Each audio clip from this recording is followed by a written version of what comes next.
Yeah.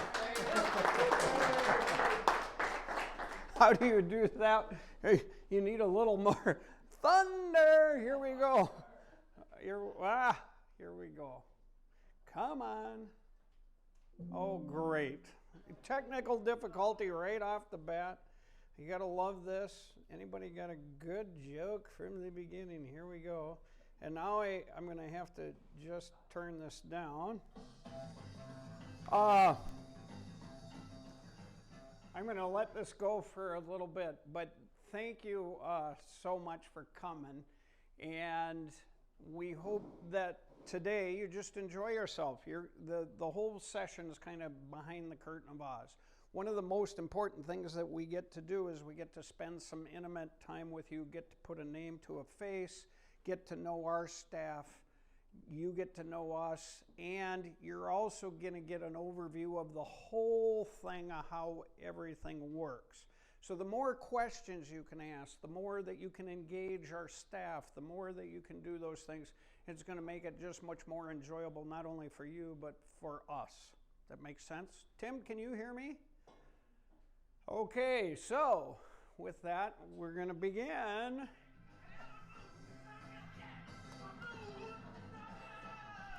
Okay.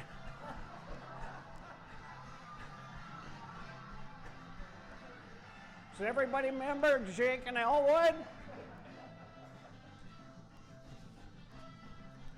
I think I can do this. 63 years old, I don't think I can do it for very long.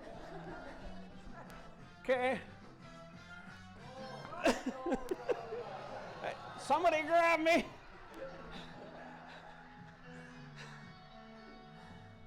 I'm a soul man. There we go.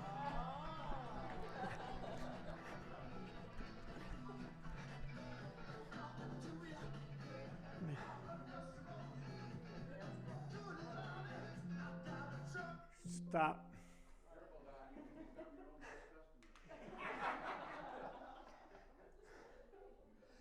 About 1 year ago today, well, actually, January 8th is when I went down. The governor of the state of Minnesota opened up that you could go to outdoor bars. I don't know if you guys remember that. So, being cooped up for a year because of COVID with this guy is like caging a lion. It doesn't do me any good. I have to tell you, I was not meant to sit in the northern woods of Alaska in a hut all by myself or up on a mountain at Tibet.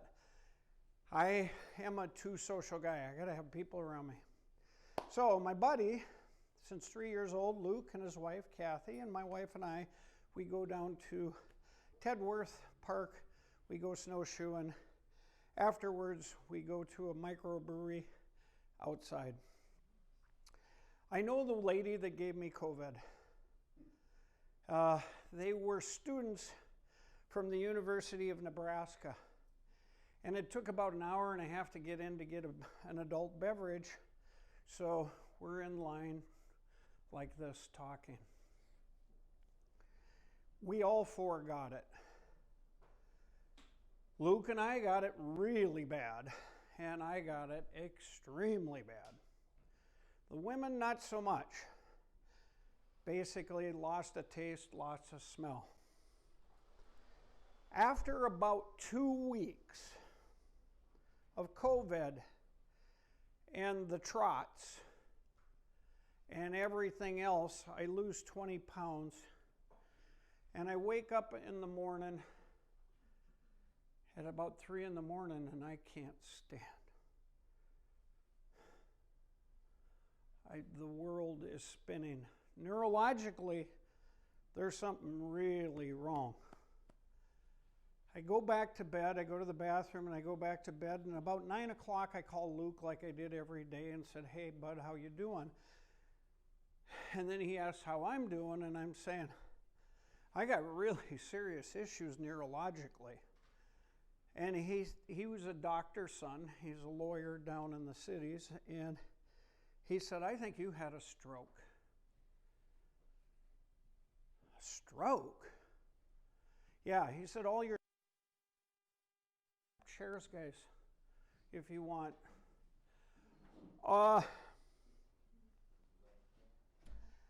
With a stroke, and I don't know how many of you know about strokes, but you have about 4 hours to get to the hospital. This is already almost 10 o'clock that morning, 9:30.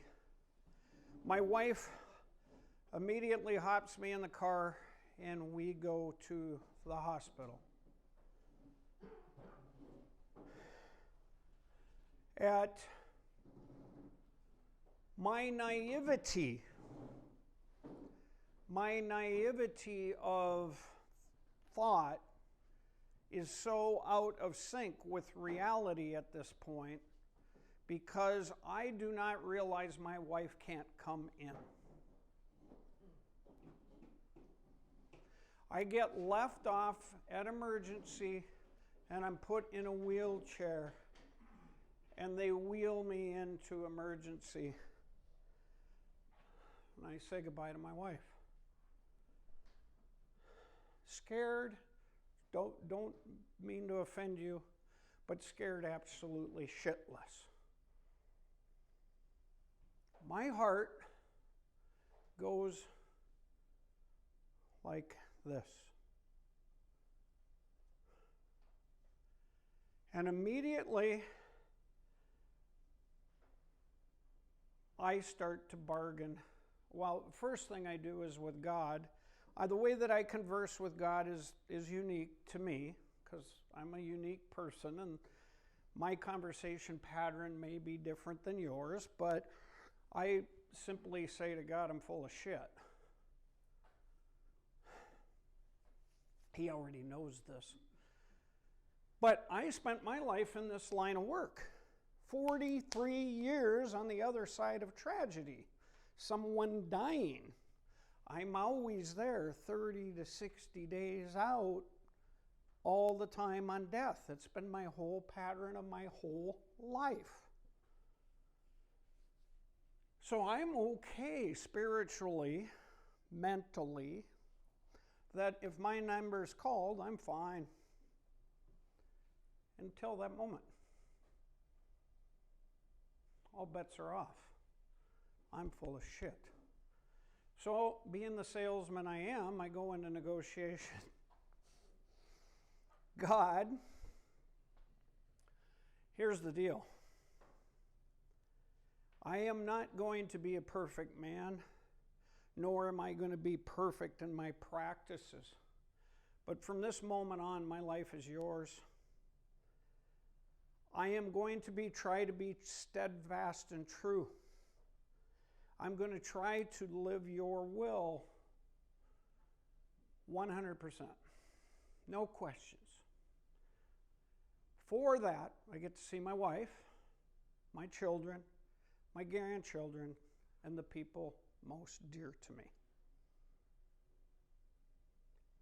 But will you please do something for me?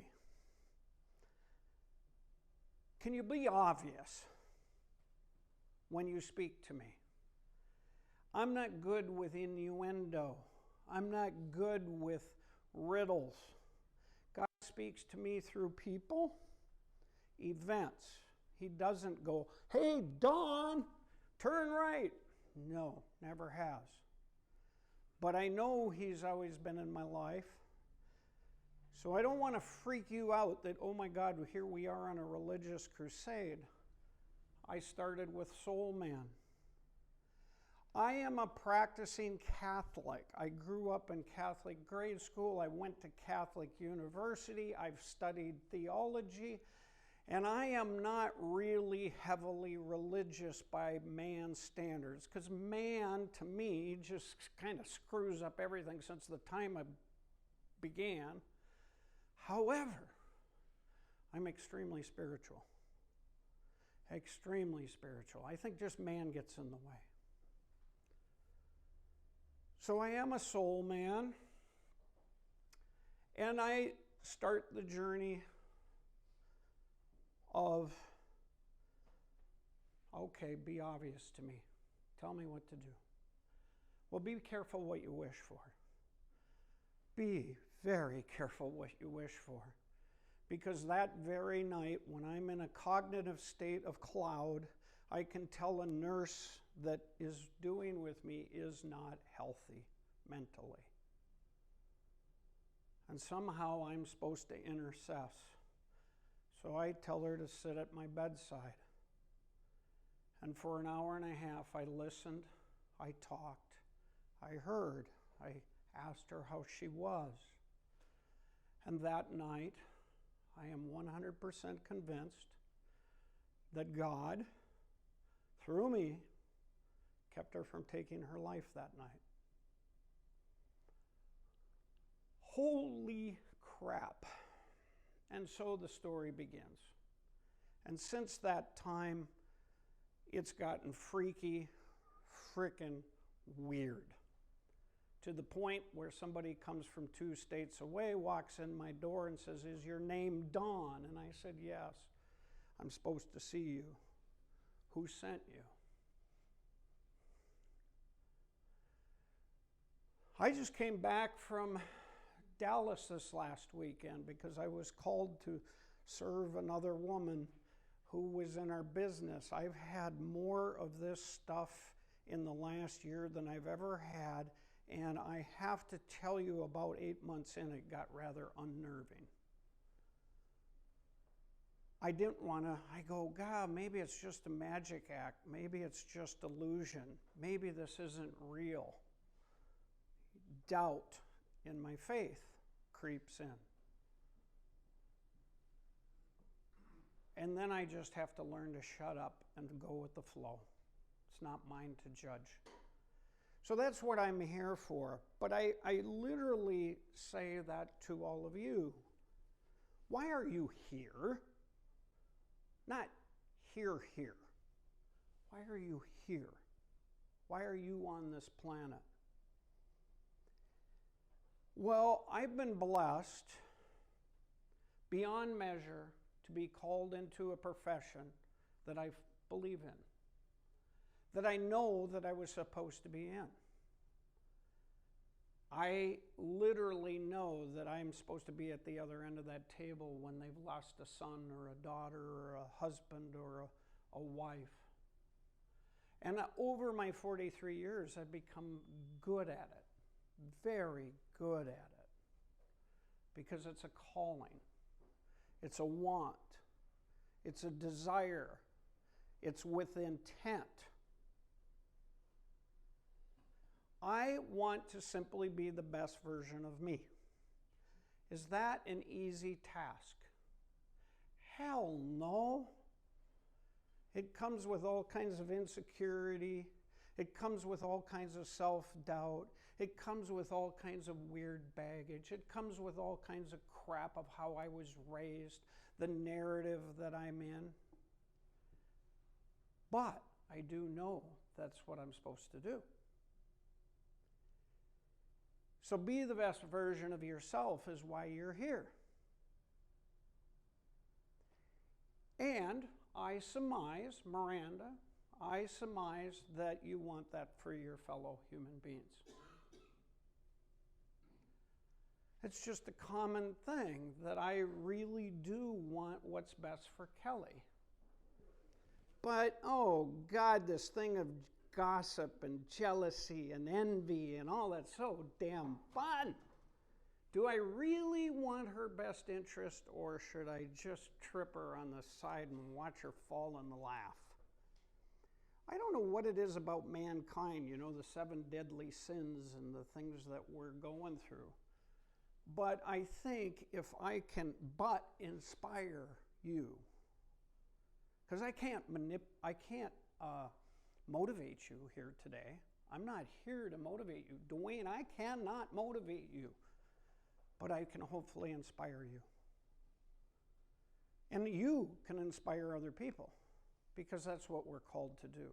That's about the only true thing we can do, is hope, encourage, somebody to have a better well-being, right? Have their best interest. But is it easy? So I am a huge Elton John fan. And the reason I'm a huge Elton John fan is dating back to the days of my mother. And he's got a song that really sums up this moment in time. Come on, please. Why is this not working?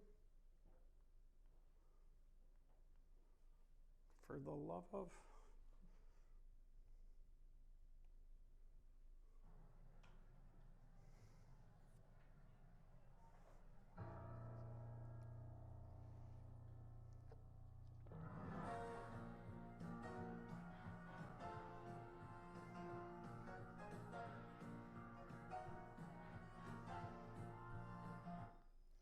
I'm still standing, better than I ever did. Feeling like a true survivor, feeling like a little kid. I'm still standing. So, first lesson for you.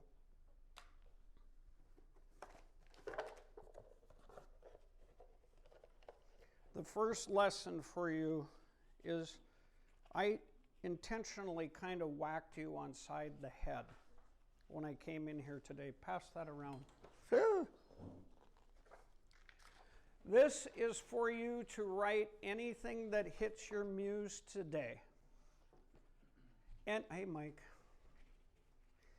Anything that hits your whim today with regard to something you want to maybe keep on your refrigerator, something that goes to you, just jot it down. But this is inside my brain. That's what my brain looks like for those that you don't know me.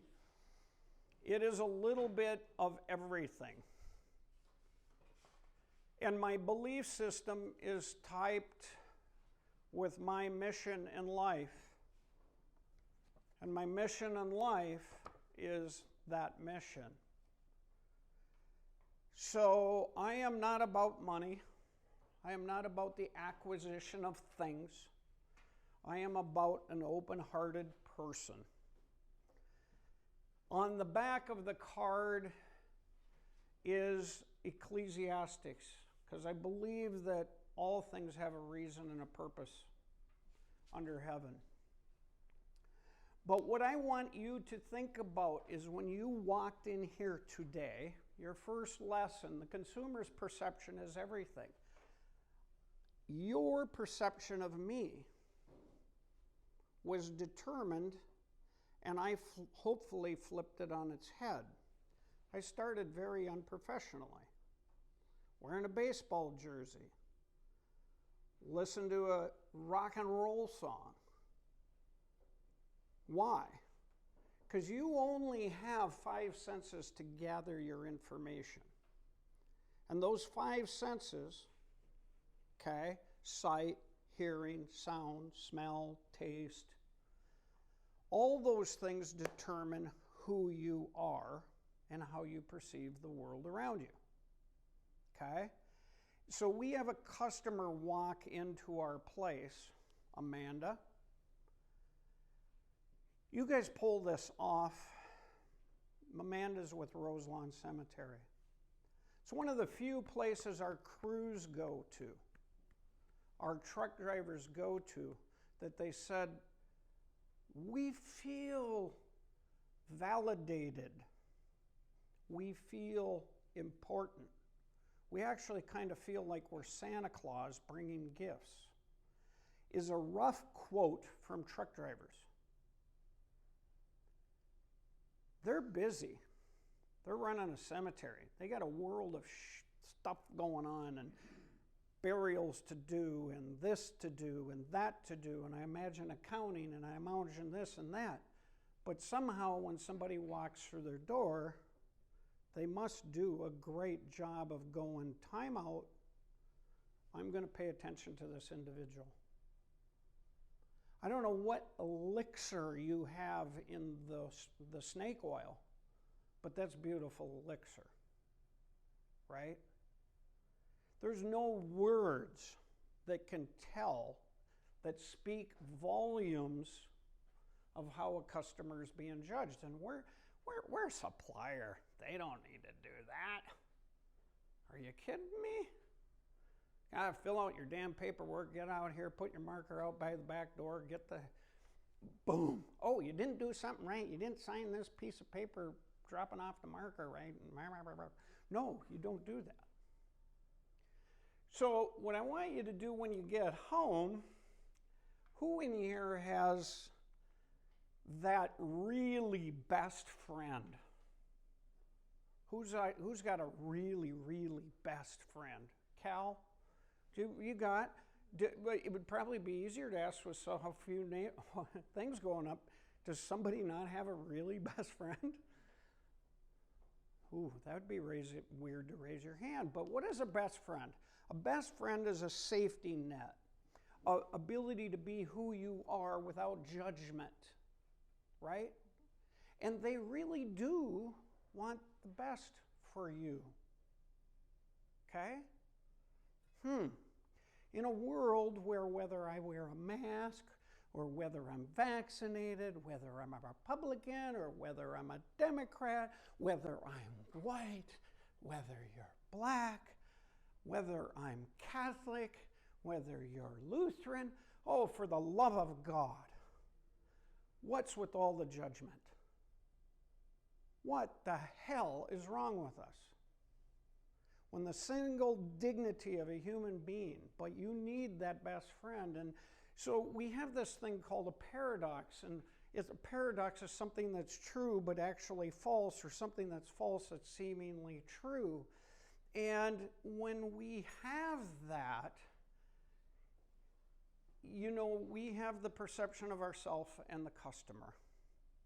I am judging that customer the second they walk in the door.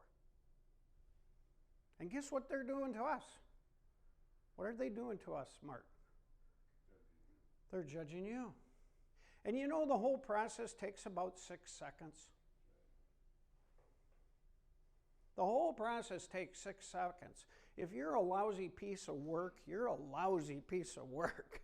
And it gets pretty well telegraphed almost instantaneously by your eye movement, by your shake of your hand, by your intent. And don't kid yourself, you're as prejudiced as they come. All of you, including me. I've learned our prejudice on the schoolyard as a little kid, getting picked on. Maybe I'm too short, maybe I'm too tall. But we learn to protect ourselves. And those aren't bad things. Those aren't bad things that we protect ourselves. So John Lennon, the late singer, had the album, Dennis, I don't know if you ever remember it, Walls and Bridges. Do you remember that at all? So Marlon, you remember Walls and Bridges? So here's Human Behavior 101. We build walls to protect us. Build that wall. Keep those bastards out. Ooh, edit that on your thing. Got a little ahead of myself there. So we build walls of protection because we don't want to get hurt. Because there's nothing harder in the world, Nicole, than getting hurt, being misunderstood, being labeled, completely misguided. But guess what happens to the customer? So you have the scene out of Pretty Woman where Julia Roberts goes into Rodeo Drive and buys the dresses as a call girl, and she gets treated like crap, right? Because she's perceived to not have money.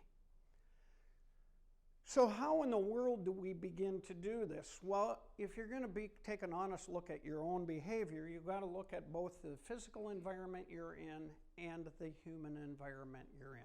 And you're going to have to be honest. And that's why that friend's so important. Because what you want to do is you want to examine, evaluate, plan, work at creating the most inviting and hospitable, not hostile, environment possible. That has to be both physical environment. Can you paint the place good? Can you make it look pretty? But how is it on the human element? So you're our third group here. Todd's not in this room. Todd issues an email out last week to our crew. Whatever you do, don't get lazy. Don't get lazy, right? Hey, keep the energy flow up. Be excited to see these people. We have one chance, but once a year, to maybe rub shoulders with these people. Focus. Focus. That's all he basically said in his email. Remember it, Dan? Well, again, we got layouts that we're supposed to get out. We got accounting that we're supposed to get out. We got rock that we got to bring in. We got laser to cut. We got trucks to load. We got quality to produce. So we got all this crap going on in our head, and yet I'm supposed to shut my damn brain off, focus on Kelly, but look at those eyes. And look at that smile. Come here. God, she's wonderful. What you want to do is you want to reduce or mitigate any negative perceptions. And how do you do that? That's a lifetime pursuit, isn't it, Mark? It is. Have you ever been crabby? Have you ever made a mistake? Once, but I was mistaken. Yeah. Do you have push button issues that just set you off? I try to take every thought captive. Try to take every thought captive. How about you, Al? What do? Does somebody piss you off? DK? It's rarely, but That was an internal joke. That was here. We had a character in here the other day. We had 4 of them, actually, 4 guests here the other day, and we had the 4 guests you never want to have on the same day. Holy crap, what a shit show. One guy, he's a know-it-all, so he interrupts every 2 seconds, and he wants to tell the audience what I'm going to say. Okay, why don't you just get up here and do it then? And then we have the negative Eeyore. Oh, life sucks. Oh, I just can't stand life.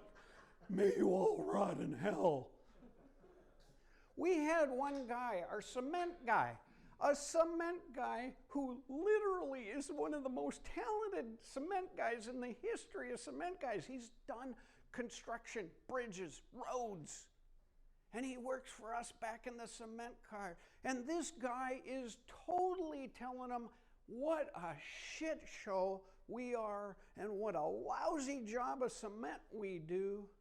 And I go, my God, the guy's only got 35 years of experience, and he's only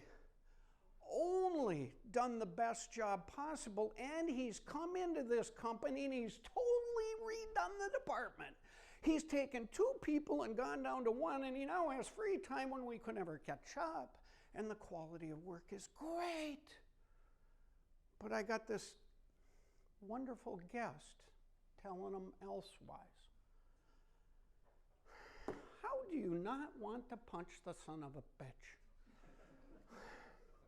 So, again, Mark, keep those thoughts captive. Don't record them. We all have that angel, and we all have that little thing on our shoulder.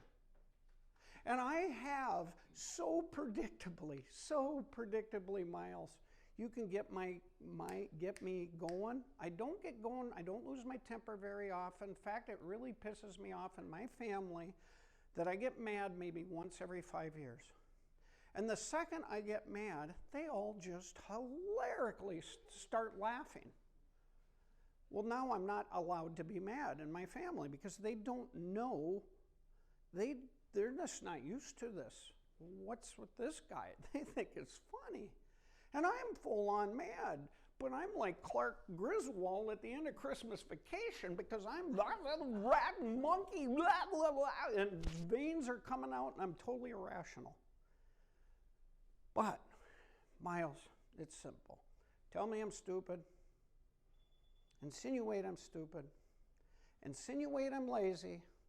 And man, you can make this guy turn on a dime to be a real butthead. Mark, I need your coaching, man. I need your coaching to keep those thoughts prisoner. I have gotten to the age after COVID, guess what? I don't feel that way anymore. I'm not keeping that stuff quiet. I am in an honesty phase.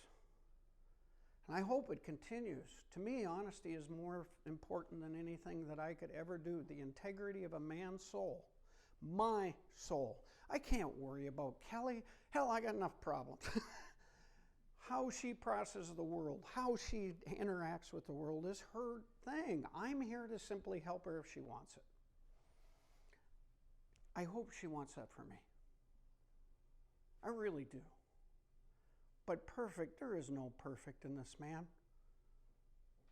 There isn't. I'm perfectly imperfect, but God doesn't make junk.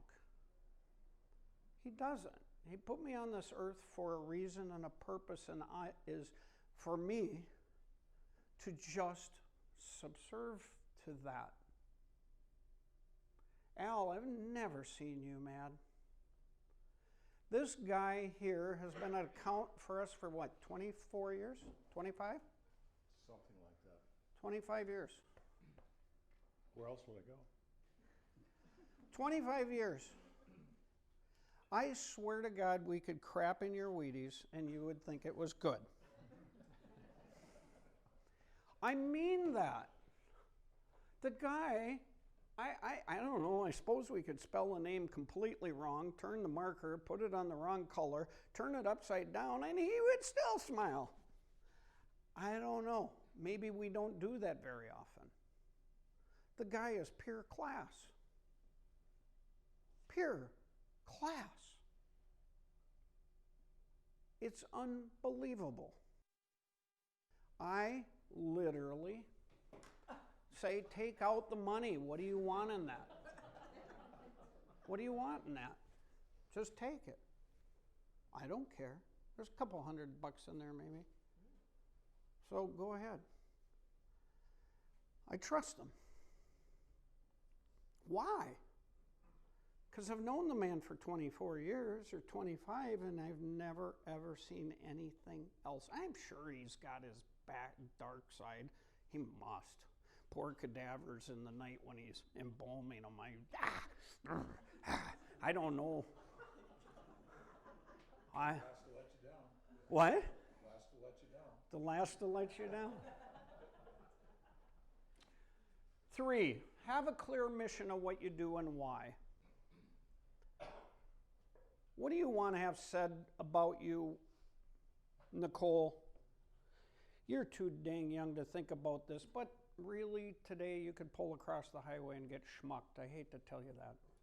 Very true. But you're at your own funeral and you're outside your body and you're looking down. What would you want them to say about you, and what would you want them not to say about you? I want people to say that I always tried to help others. Okay. Tried to hear people out. So I wanted to help others and I tried to help people out, which means she just by very nature of those 2 statements is she's more of a selfless person instead of a selfish person, correct? The problem is, and I can't tell her about her. I can only tell her about me. That was my whole life. But you know who the problem I had with? You know who was my nemesis? The guy in the mirror. I didn't treat myself well. I would say yes to everybody's, oh, hey, Don, can you do this? The church would ask, oh, can you do that? This town would say, oh, could you do that? Oh, Don, can I have a moment at a time? I'd never say no. I was there to help everybody. That don't work. You can't. It's got to be balance. Everything in life is balance. Everything in life is balance, because if I don't love myself, how can I really, truly love somebody else? So I cook up a cockamamie idea in my brain and I go with it, and that is I'm going to treat myself as well as I treat my dog. I'm going to feed it. I'm going to pet it. I'm going to love it. And I'm going to take care of it. When it gets sick, I'll take it to the vet. So, it's not rocket science, but our mission statement is literally printed on most all our literature. It's creating everlasting and stories in stone for people who matter by people who care. What does that mean? Who developed that? Who came up with that? Did we hire a Madison Avenue marketing agent?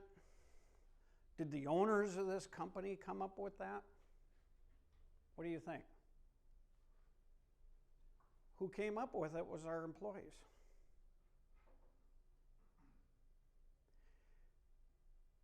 So, this part gets hard. If you didn't think I was emotional yet, hang on. This is my mom, my mummy. It's the woman that defined me. It was my hero. And it's why I am who I am.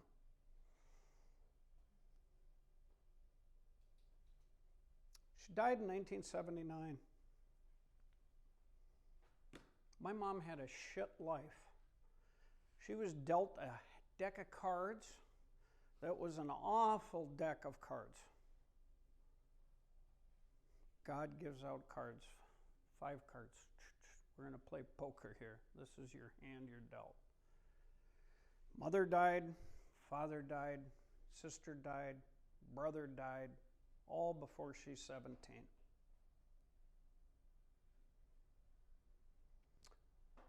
Then she has kids, and 2 die. First 2 live, my brother or my sister Carol, then Bob, then Jimmy and Barbara die. And then there comes my brother Tim, and those of you who know my brother Tim basically straight lined the forest for me because he was an alcoholic at age 13. And he just decimated everything in front of me. So I was the complete oopsie-doodle afterthought. So 2 die. My mom gets brain cancer when I'm 5. She's given 3 to 6 months to live. She has another brain, the tumor the size of a grapefruit gets taken out of her head. And by the time I'm a junior in high school, it grows back and she has to have another brain surgery. And when I'm a junior in college, about 5 miles from here I grew up, on the Mississippi River. It's after my mother's funeral, and my father comes up to me. Can I borrow you, Jamie? My father comes up to me and we're looking at the beautiful Mississippi River. And my father was a larger than life character. He could sell a snowball to an Eskimo. He was full of effusive praise. Oh my God, you're such a beautiful creature, such a lovely fresh flower, was my father. But as his son, I never believed it. I was told I was loved every day, 1,000 times, but I never believed it because my father would tell that to a complete stranger. So I linked up that it was insincere. But on this day, my father and I are in the backyard. And he says to me, son, you know, if it wasn't for you, your mother wouldn't have lived. Pardon, Dad? If it wasn't for you, Mom would have never lived. When she found out she had brain cancer, she said, I'm going to live till Don's in college. And there's no way I'm not going to live until he's in college. You can sit down. To have that much love from another human being, that my mother basically wanted me to get to college. There was the love that in that moment, in that time, in the backyard, my father gets a tear rolling down his face, and it's in that moment I know he loved me. 22 years old, first time I knew my father loved me. So love is really just grief. That's what we do. It's grief is just love with no place to go. And we, you and I, are called into that sacred space of dealing with a family. And I have a hard time with the concept of money. I'm an owner, but we have to make a living. We have to make money because Miranda wants a raise. And she wants to make more money, and Dennis wants a raise, and he wants to make more money, and Bruce wants a raise, and he wants to make more money. So I get the fact that we have to be successful. I'm not dumb. I am a business and economic major. I am schooled in that, but that's a byproduct, folks. That's not the focus. If the focus is to make a commission and to make money, I'm going to contend to you, you are a selfish son of a bee. That's a byproduct. You're going to be successful all day long as the customer is the most important person that's in front of you at that given moment, and you can shut the world's noise out. So there's 4 lessons here. Pity, the lowest form.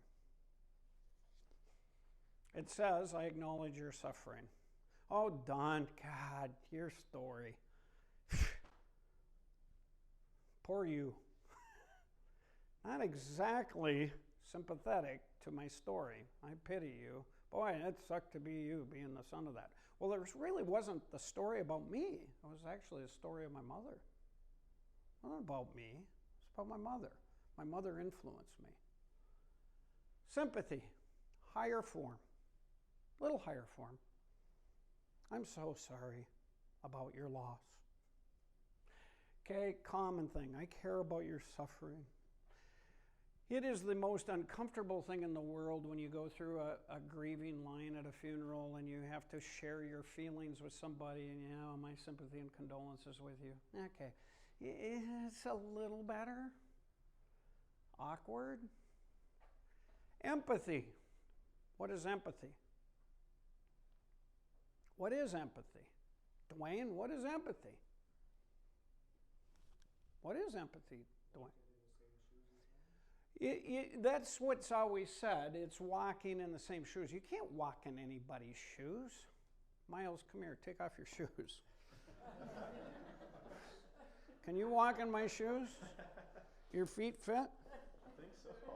They look pretty similar. We're proving to Dwayne that we can walk in each other's shoes. You're definitely, well, we're not bad. Okay. Empathy implies that I have an understanding from a perspective. But one of the worst things that you can ever say to anybody at the time of grief is, I understand what you're going through. Oh no, boy, if you do that, you're in trouble. You can say, I have no freaking clue, Danielle, what you're going through. I have no clue. But when I lost my mother, this is how I felt. I can get by with that all day long. But never imply that you actually understand what I'm going through. Why? We're a product, we're 100% unique. Miles, his whole background is unique. His parents, the way he was raised, the social economic background that he came in, whether they were Republicans or whether they think, he had all this crap in his whole life filter out who he is. And once in a while he varied off course and became his own person, but a lot of times he melted in to fit along, to get along. And somehow he becomes kind of a person which is a reflection of your environment. Nature or nurture, right? The old moral debate. So empathy is a little bit. This is the highest. And a lot of you are going to be, God, I didn't come here for this crap. I'm too old for this shit, Cal. Are you? Is that how you're feeling? Am I exhausting you? I'm just too old for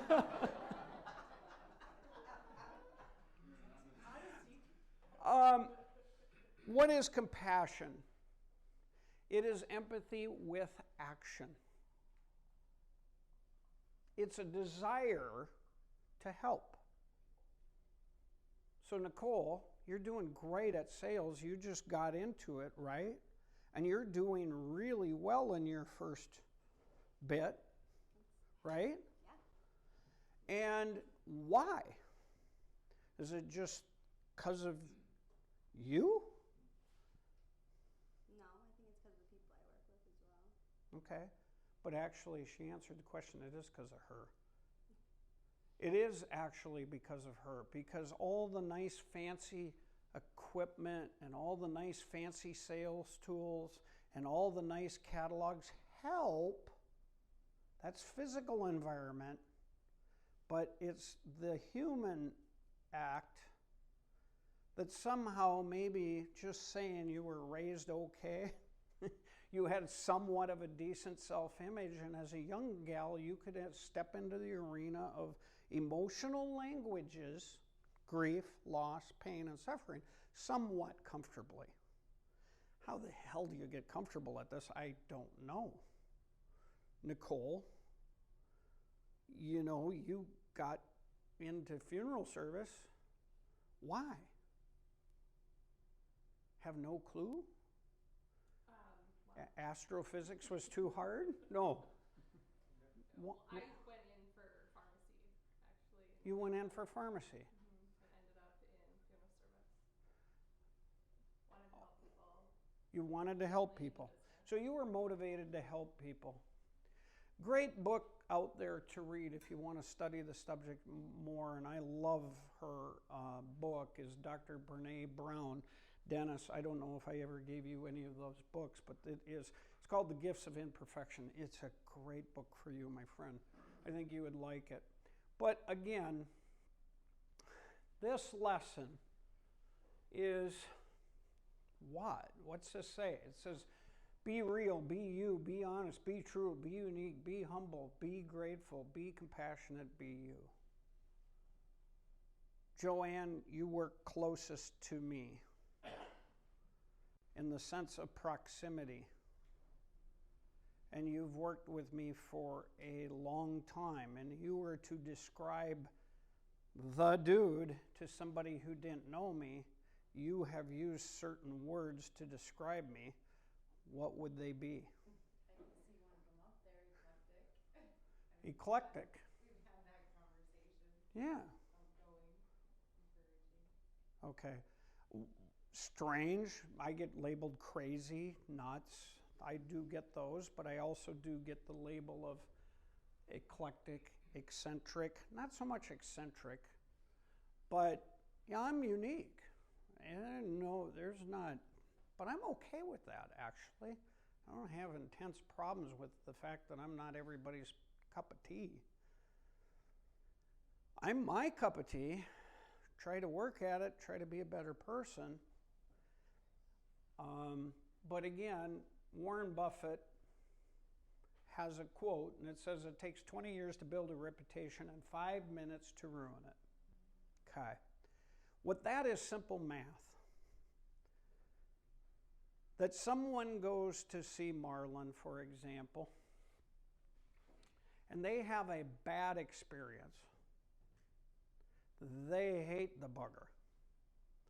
They don't like the bugger. I wasn't treated well, or I wasn't, whatever that narrative is. The truth is they'll tell 13 to 14 people. If Marlon does a rock solid job, does them perfect, does them well, they tell 3. So the math is against building a business with a reputation in mind. It's just flat next to impossible. And again, it's a funeral director's nightmare to have a bad reputation. That's their Achilles heel. Their reputation is everything. The problem is, a lot of times they're not very real. They get stereotypical, stiff dress. The narrative behind funeral service, I think, oftentimes lacks real compassion and empathy because it becomes about procedures. Now, I'm not here to cast aspersions against that, but if you see the behavior from an economic point of view over the history of funeral services, I think I would be validated at least with a solid argument to that. That, again, I look at businesses in hospitality industry, they claim to be hospitable, your Westin properties or your Hilton properties, and they pull it off horrible anymore, somewhat okay. But we're all too busy, we're all too in our heads. And heaven to Betsy, this instrument here just totally wrecked society. You know, I have to admit to you, there's only been 3 people on their phone since I started. Usually in an audience, this thing, it would have been 90% or more. I hopped a plane to Dallas the other week, and I said to my wife as a social experiment, I said, when we enter the plane, I want you to count how many people are not on their phone as we walk back. We were at the back of the plane. Do you know how many people out of a full plane that were not on their phone? 5. So we go out to dinner. We were with our family. Oh God, we love our family. I can't wait to see around family and everything. And we get together for the holidays, and we get together, and then we go. Yep, totally missing it. Yep. How is it ironic that we're in a hyper-communicative society with instant communication that we have lost the art of communication? How is that even possible? But guess what, folks? That's what happened. If you think about it and you do not realize how addictive this thing is, boy, oh boy, I think you should take 20 minutes tonight and look on addiction of phone, and you will find yourself addicted. This has brought some value to life. It really has. I mean, I get to see what Amanda's up and her kids and her family. It's probably my only way I get to creep on her. And I literally do get to creep on her because she's a fast liver. She's got kids doing this and doing that, and I love those things, so I get enjoyment out of that. Not so much about what she eats. She doesn't do that, thank God. But people actually do that.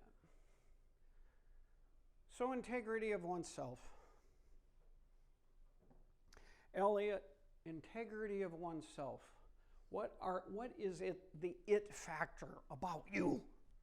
What is your it? Be clear and be easy to understand. Learn to build bridges where you need to build bridges. Sometimes you build a bridge and you go, holy crap, what did I build that bridge for? That son of a bitch is well misintended, and it just drains my existence of the planet Earth.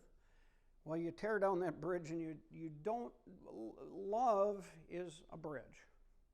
It really is. It's the capacity to be in someone else's life, to build somebody else up, to engage them in life.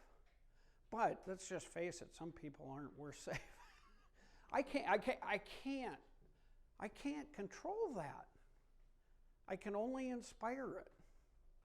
But, you know, we all have this cast of characters in our families, right? We all have a Cousin Eddie. We all have a cast of characters that no matter how you do it, this person, he's got a choice to make a right road or a long road, and they'll choose the wrong road every time. I can't make it up. You can't save those people. You can try, but come on. Are you kidding me? It's at every single juncture of their life, they seem to make the wrong decision. So control yourself as best as you can. Learn a degree of integrity of what you do. Now, with that said, this is my primitive view. Three things and only three things are which I judge almost any human being on when I go to Beth, or I'm going to hire somebody, or I'm going to work with somebody in a company setting or your work thing, and that's one: knowledge, skills, and desire. Okay? So yeah, who's ever been to Epcot and Disney World, the ride? Okay. Does anybody had any profound aha moments by going through that ride like I did? What? What was your profound view? I got on this ride with my two granddaughters, Okay. and we floated out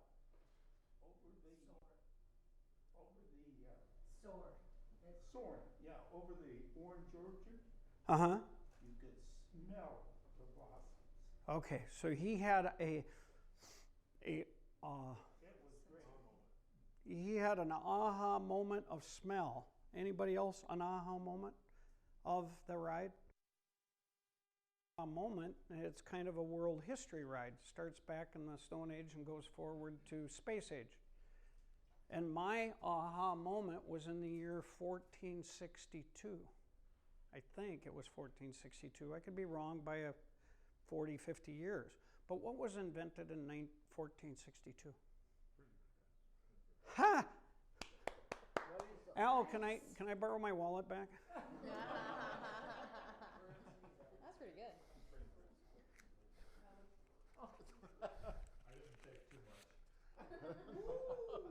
There's a $20 bill for a correct answer. Everybody give Elliot a thank. He paid attention in school. The printing press. What was the greatest development in knowledge in mankind's history? You know why? Why would the printing press have changed what? Transfer of information. The hardest thing in the world, Rodney, for you to learn is the school of hard knocks. To you to go out and try something and just do it is the hardest way to learn. It is next to impossibly inefficient. So we have this thing called grade school, middle school, high school, trade school, college. And what that is mankind's way to transfer information in a quicker manner so we can get up and we can get smart. Okay? But when we get smart, does that mean we're really smart? I mean, my God, my wife teaches 5th grade and she asks me these questions and I go, my God, I swear to God that I didn't think I learned that until I was in 11th or 10th grade. What the heck? They're doing fractions, and they're doing multiplications of fractions, and they're doing statistical number transfers, and I'm going, this is 5th grade? I don't remember that in 5th grade. I don't even remember 5th grade. But knowledge. So you come here today and you learn knowledge, okay? The second way that we do that is skill. Michael Jordan. Boom, boom. Whew. Michael Jordan. Whew. After school, every day. Every day. Skill. Skill can be learned. It can. It actually can be learned. It can be taught. Repetition, skilling of sales can be taught. And you can learn skill. But this is the one that I have always learned is the catch-all and the be-all in everything. Either you got some oomph or you don't. I will take a dumb person every day that's got the Forrest Gump drive. Wow. Now, I don't really like dumb people. You heard it was a thing against me that I happen to really like smart, intelligent people. I read voraciously. I study voraciously. I can speak to you on almost any subject, from geology to theology to psychology to whatever. Why? Because I'm a product of that liberal arts, Catholic education environment. Just don't ask me to go too deep into that engine, because there's not a lot deep in that engine. My whole life is broad generalities. I don't know something in deal. But this comes down to work habits. You either got it or not. Marlon, knock on those doors, baby. Does that ring a bell? Yeah. You go with your work habits and desire has done him super, super well. He also has a reputation thing that if we ever make something wrong, holy crap, he goes to bat for the customer like nobody. I mean, he becomes the evil incarnate. I want this right now. He is a perfectionist that wants it perfect. It holds us to a different standard. It's great. So we all become successful with our human tools, but we have to want to do it. Do you know the average person only reads a book once a year? Only 14% of the people read a book after college or some form of education. Only once a year, the population, once a year reads only one book or more a year. Any subject of a book? Any kind of book. We are very, very, once we get our degrees, we get our education, we just get fat and lazy, baby. And do I look like I'm really fit to you? Anyway, we're almost done. But I want to tell you that we use an exercise within our company which is called a growth loop. And what we do is we segment our focus in marketing on these main areas. So awareness, thinking about how in the world does a customer come to us? How do they hear about us? How are they most likely to search us out? What happens if they go to the internet? Research. What tools, what things do we have available for them to learn about? What do we have available for you to learn? What happens when they go compare our company with another company? What are the tools of comparison? What choices do they have? Do we have a very narrow product line with no choices, or do we have an expansive product line with a lot of choices? How does a customer go about evaluating how we did? Is the quality good? Is the service good? And then finally, advocacy. Harley Davidson.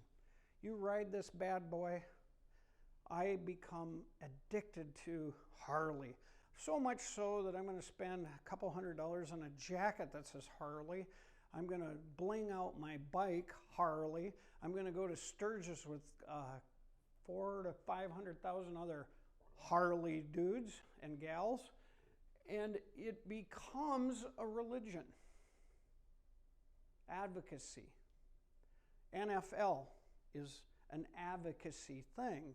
It's where they learn. The mega churches in the country all grew out of advocacy. Somebody got smart and hired a guy named Zoltman. Zoltman was a guy who catechized everything. And he just simply said, how do humans behave? This was religious, by the way, mind you.